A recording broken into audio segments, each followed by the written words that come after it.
हिवाळा ऋतू सुरू झालेला आहे आणि आता सध्याला सर्वच ठिकाणी कडाक्याची थंडी पडलेली आहे. आपल्यापैकी अनेक जण अंघोळ करण्यासाठी गरम पाण्याचा वापर करतात, पण काही जण अति गरम पाणी घेतात आणि हे अति गरम पाणी घेणं आपल्या शरीरासाठी चांगलं नसतं. त्यासोबतच आपल्या हृदयासाठी देखील चांगलं नसतं. तर तुम्ही अति गरम पाणी घेतलं तर तुमच्या हृदयाला याचा धोका निर्माण होऊ शकतो. तर याविषयी सविस्तर माहिती आपण या व्हिडिओच्या माध्यमातून जाणून घेणार आहोत.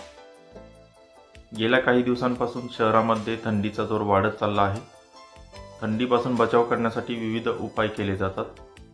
थंडीमध्ये शक्यतो बाहेर जाणे टाळावे, उबदार कपडे परिधान करावे, रूम वॉर्मरचा उपयोग करावा, अतिथंड अतिगरम अन्नपदार्थ पेय टाळावे, अंघोळीसाठी अतिथंड अतिगरम पाणी टाळावे, कोमट पाणी जे शरीराला मानवेल ते अंघोळीसाठी वापरणे योग्य राहील.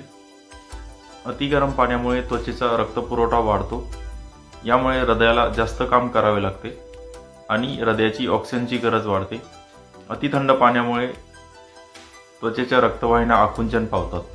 या परिस्थितीमध्ये सुद्धा रक्तपुरवठा सुरळीत ठेवण्यासाठी हृदयाला जास्त काम करावे लागते आणि हृदयाची ऑक्सिजनची गरज वाढते. ज्येष्ठ व्यक्ती, हृदयरोग, मधुमेह, उच्च रक्तदाब असलेले व्यक्ती हे शरीरातील होणाऱ्या बदलास जुळवून घेण्यास एखाद्या वेळेस असमर्थ ठरू शकतात. यामुळे हृदयावर ताण पडतो आणि हृदयविकाराचा झटका येऊ शकतो आणि अचानक होणाऱ्या मृत्यूचे प्रमाण वाढते. त्यामुळे थंडीमध्ये योग्य ती काळजी घेणे आवश्यक आहे.